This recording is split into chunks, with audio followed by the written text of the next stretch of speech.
गुजरात रे ए रेसिपी बहुत ही प्रसिद्ध। तो चलतु आज आम बनइबा।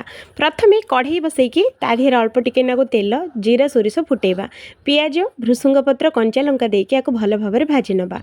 तापर अदा रसुण छेचा ये आम देकी गोल्डन कलर भाजिबा। तापर ये किछि टमाटो ये काटिकी आको स्प्रिंग अनियंस देकी घोड़े 5 मिनट सिझेबा।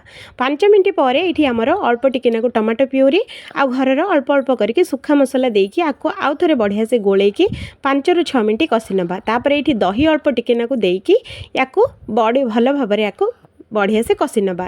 तापर ये जी आमको पानी दरकार से ये आम देदेबा आउ देकी पानीटा को फुटेबा। पानीटा जितेबाला फुटिजिब गरम मसला आ कस्तूरी मेथी देकी याकू भल भाव गोलै नबा आउ अल्प टिके नाकू गुड़ भी ये आम देदेबा।